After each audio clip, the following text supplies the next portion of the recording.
In January of 2022, FTX was worth $32 billion. Its founder and CEO Sam Bankman-Fried was regarded as one of the most charitable billionaires out there. The guy you see next to me is the most generous billionaire in the world. He was seen as a genius, revolutionizing the crypto industry. But not even a year later, there's nothing left, with most of the major figures in the company having now been arrested on charges of major fraud, after FTX was found to have lost billions of its customers' money. So what happened here? Well, there's so much out there on this topic, and so in this video, we're going to be going over the full story of what really happened here and what the future for Sam is. You see, Sam came from an incredibly privileged background. Both of his parents are Stanford law professors, and they gave him everything he needed to build a successful career. But instead of going into academia like his family, Sam was much more interested in finance. He graduated from MIT with a degree in physics in 2014. But even before this, Sam was interning at a trading firm. Soon after, he would join the James Street Capital, learning the ropes and getting to grips with the financial world. James Street specialized in international money exchange and figuring out how to profit from these transfers. And these skills would become incredibly useful later on. But after a few years, Sam was just tired of organized finance. It was boring, it was corporate, there was no room for progression. Instead, his attention had now been captured by the exploding world of crypto, a completely new financial world where the frontiers were endless. The price of Bitcoin went through $10,000 US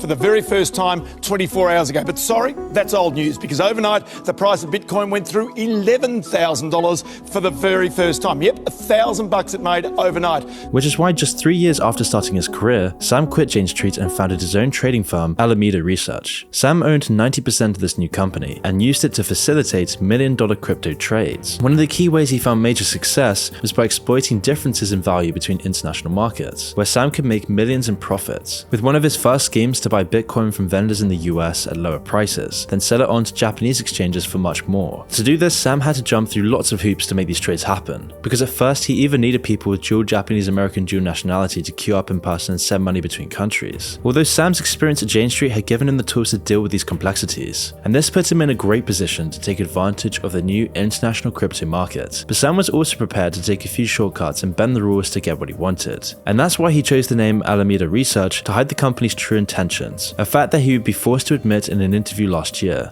Especially in 2017, if you named your company like, we do cryptocurrency, Bitcoin, arbitrage, multinational stuff, no one's going to give you a bank account if that's your company name. But everyone wants to serve a research institute. Using this willingness to play dirty and his knowledge of the crypto loopholes, Sam was able to give his new trading firm a head start, and it wouldn't take long for him to be making millions of dollars every single day. But instead of publicly indulging in luxury yachts and cars like other crypto millionaires, Sam put his money into a carefully designed PR campaign. In a series of publicized donations, Sam painted himself as the white knight of crypto, using his immense wealth to help others. Despite owning a fleet of luxury cars and living in the Bahamas, Sam would drive around in a Toyota Corolla. And this outward image and his company's crazy profits impressed investors, and soon everyone wanted a piece of Alameda. But Sam was dreaming even bigger. He wanted to make international trades and deals that weren't supported by the platforms of the time. So in 2019, Sam founded FTX, a cryptocurrency trading platform that offered features and more complicated products. His history at Jane Street was vital in setting up this sophisticated modern platform. It looked just like a conventional exchange platform, which attracted investors that were usually too risk-averse to get involved in the chaos of early crypto. And this approach fooled investors around the world, and soon they were all pouring money into FTX. Companies like SoftBank, BlackRock, and Secure Capital were among the investors, but even pension funds were getting involved. And a large part of this money went towards the image of the company in an effort to attract new users and new investments. Adverts in the Super Bowl, it's FTX. Pictures on the covers of Fortune and Vogue. Sam even bore the name of an NBA stadium in Miami, with Sam Bankman-Fried becoming the second biggest donator to the Democrats. And with all of this, FTX growth snowballed. More publicity stunts, more cash injections. The crypto markets were booming, allowing FTX to become one of the largest cryptocurrency trading platforms almost overnight. And at the top of this pyramid sat Sam Bankman-Fried, skimming the profits of the top of his companies and making billions in the process. Although there were some people that were starting to get nervous about FTX and what was really going on behind the scenes. Sam had appeared on countless podcasts professing his altruistic ideology and how he'd give 99% of his wealth away. Everyone was so enamored by his image that they failed to see past all of the glaring red flags, with one of these being the unusually close relationship between Sam and an employee at Alameda Research. Caroline Elson had met Sam when they both worked at Jane Street Capital. At some point, the two sparked up a romance and went into business together. Their chaotic on-again, off-again relationship wasn't unusual at FTX and Alamanda, as sources say this was just part of the company's culture.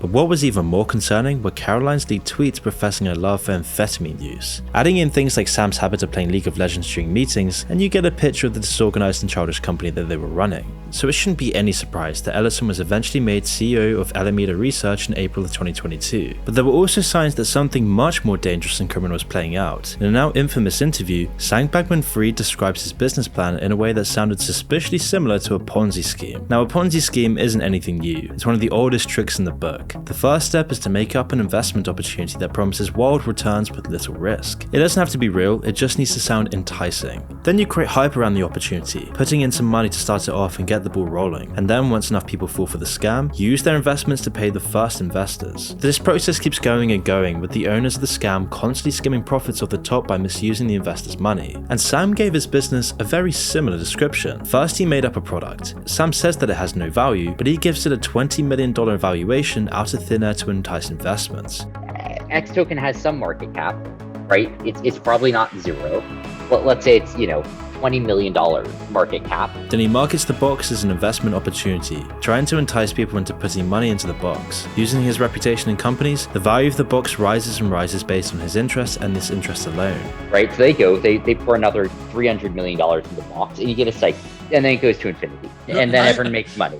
So Sam had literally described how he was scamming people in front of the world, and soon people were calling him out on it. CoffeeZilla in particular noticed this, and made a video about it which now has over 2 million views. But these dire warnings were drowned out by FTX's hype machine. Because despite the trouble brewing, Sam's crypto empire had grown into a massive billion-dollar enterprise. FTX was attracting new users every day and was turning into one of the largest exchanges in crypto, and public opinion of the company was at an all-time high. Everyone in the crypto world saw FTX as strong and stable. This reputation came in handy when the value of the cryptocurrency market started to take a turn for the worst. The great crash of 2022 saw multiple crypto companies and firms plunge into bankruptcy. Crypto obviously right now getting crushed. Investors getting jolted by volatility rippling through the crypto world. Tonight, a massive sell-off of cryptocurrency, erasing more than $200 billion from the entire market in a single day. However, Sam, being the kind, generous, charitable billionaire that he is, stepped in to save the day, promising to bail out crypto failures like Voyager by contributing hundreds of millions to buy out their digital assets. And this was a genius move in lots of ways, because by taking care of struggling competitors, Sam was making his company seem stronger than it really was. On top of this, he helped prevent crypto prices plunging even further, which would have sunk him as well. Not to mention this all added to Sam's charitable billionaire status. However, during these hard times, FTX didn't really have enough capital to complete these deals. Recklessly splashing the cash to become crypto's savior wasn't really a good long-term strategy for FTX, and these risky investments would soon turn sour. And on top of these sour investments, Sam might be making tons of enemies along the way to his billions. The most dangerous and important of these, Changpeng Zhao, the founder of Binance. Now, Binance is the largest crypto exchange in the world, and was in fact a very early investor in FTX. But as the business took off, the relationship between the two men very much soured, leaving them as bitter rivals. And it was this feud that would ultimately become a key part of FTX's collapse. However, for a while, all was quiet for FTX. It seemed like they had weathered the crypto crash and were looking towards consolidating their position in the market. But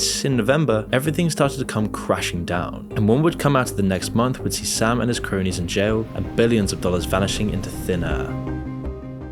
But before we continue, I want to tell you about our video sponsor Masterworks. You see, the FTX blowup was the final kick in the teeth during a year filled with record-breaking losses. Further pain on top of the $36 trillion in stocks and bonds that have disappeared into the ether. This is more than the GDP of America, China, and Japan combined. And now the Bank of America predicts 0% returns from the S&P 500 next year, and negative returns for any money kept in cash due to inflation. And it's not just them. Goldman Sachs also released a shocking report confirming the massive changes underway. They say the ideal allocation for stocks has shrunk from 60% to around 45. So what do they recommend you do with that difference in order to salvage your stolen returns? Invest in real assets like fine art. It's surprising, I know, but Goldman says fine art specifically can protect your purchasing power, even in times like these. And just a few weeks ago, after a record-breaking auction season, Bank of America agreed, saying fine art remains an inflation hedge and an attractive way to diversify. In fact, fine art just delivered a 13.9% net return, potentially even to some of you. Of course, I'm talking about Masterworks. And I've been talking about Masterworks for over a year on the channel, and hundreds of you are already part of their $600 100,000 plus users. And I'm not going to promote something that doesn't have proper due diligence behind it. And I want to make clear that Masterworks' fine art isn't NFTs. These are legends like Picasso and Banksy, broken into shares through the SEC, so you can invest securely for a fraction of the price. Their offerings on the SEC.gov are all linked in the description as well. And with 7x's just Masterworks' last 3 sales returned over 13, 17, and 21% net. And they've ranged from 9 all the way to 36% returns this year, which is why it's no wonder Masterworks' painting have sold out in minutes. So sign up using the link in the description and you'll be preloaded with priority access.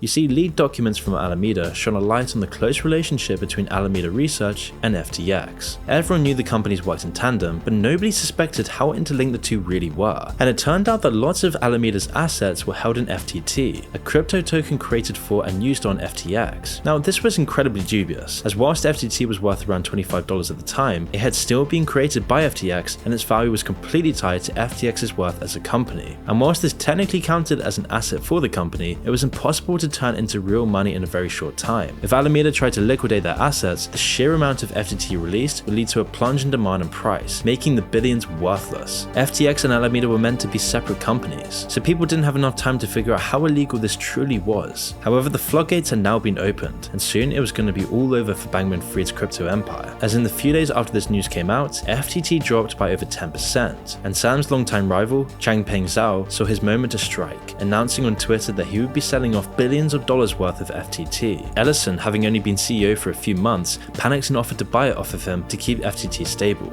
But it was too late. FTT's price plummeted upon the announcement, dropping 80%. And so just in a few short days, Sam, FTX, and Alameda had lost billions. Their make-believe empire had gone up in smoke, and so immediately everyone rushed to withdraw whatever assets they had on the platform. But the thing is, FTX didn't have this money available, and so they would freeze withdrawals, and this is what's known as a liquidity crunch. FTX needed to find a way to pay these people their money and fast. Changpeng even sneakily offered to buy out the company after selling off all of his FTT coin. But he knew what he was doing. Sam was his longtime rival. He hated Sam. This was his way of destroying the empire that tried to destroy Binance, and it only got worse, because the very next day, federal agents in the US announced that they had been investigating FTX for some time over mishandled funds and massive fraud. So Changpeng and Binance pulled out of the deal and FTT's value fell even further. And over the next few weeks, things just got even worse and worse for Bankman-Fried when the scale and depth of his crimes came to light. In one of the largest cases of fraud ever recorded, Sam Bankman-Fried and his accomplices had created possibly the largest Ponzi scheme of all time. And here's why. You see, first, FTX would print new FTT tokens and lend them to Alameda Research. Alameda would then borrow money against these tokens as if they weren't just created out of thin air, giving the company more free money. And they repeated the same process over and over again, but it still wasn't enough. The money that they had borrowed before was a constant and growing expense that Sam just couldn't keep up with. And so in a move that would bring down his empire, FTX would take money from his own customers' pockets. And to be precise, around $10 billion was reportedly stolen from the public and moved straight into Alameda's control, something that's completely against the law and FTX's policies. It was at this moment that Sam's rivalry with Changpeng Zhao came to a head, and in an incredibly stupid move, Bankman-Fried had let Changpeng own billions in FTT tokens as a result of their messy falling out. This essentially meant that their top competitor had a button that he could press at any time and cause a liquidity crunch at FTX. Changpeng had full control over FTX, and yet Sam Bankman-Fried was testifying against him. He was doing everything he could to sabotage Binance, and so when Changpeng found the perfect time, he pressed the button and FTX exploded. And in the wake of the crash, FTT fell to under $1, and both Alameda and FTX filed for bankruptcy. But this wouldn't protect them from the feds, who cracked down hard on Bankman-Fried's cartel. And as they prepared their arrest warrants, it somehow got even worse for FTX. In what appears to have been an inside job, hundreds of millions in crypto assets vanished from FTX's wallets. By now, FTX were $9 billion in the hole, with less than $1 billion that they could actually sell quickly. But it only got worse. Sam just couldn't stop making stupid mistakes. As leaked messages between him and a news reporter laid out all of his callous motives, he admitted that his charitable persona was fake, and that he virtue signaled all this woke nonsense, all to help his perception in the media. He would then leap on to a wild ramble on the horrors of regulation and how his rival was much worse. And then by early December, Sam was in cuffs, along with his co-conspirators, Caroline Elson and Gary Wang, who had both been integral parts of the scam. But when police came, they both immediately pleaded guilty to try and save their own skins. They all turned their backs on Sam. Everyone was out for themselves, leaving Sam high and dry as the charges piled up against him. Fraud, money laundering. In total, Sam now faces over 100 100 years in jail, whilst Ellison escaped major charges through a plea deal. And despite claiming to only have $100K in his bank account, Bankman-Fried still managed to pay his $250 million bail. He defrauded people out of literal billions and now gets to sit comfortably home with his lawyer family while his trial drags on for what could be years. But Sam Bankman-Fried and his cartel aren't the only people to blame. Despite the warning signs, celebrities like Kevin O'Leary, Tom Brady and Stephen Curry were all willing to take fat paychecks without asking any questions. The media was also all too willing to buy into the hype as well, which shouldn't be a surprise considering Sam Bankman-Fried was one of the second largest donors to the Democrats, all during Biden's presidential campaign, which is why politicians were very happy to turn a blind eye as well. And who knows how much leniency this will buy him in the future. In a world that lets his empty scam balloon to such a size, it's doubtful that we'll ever see any real justice for the billions that he stole.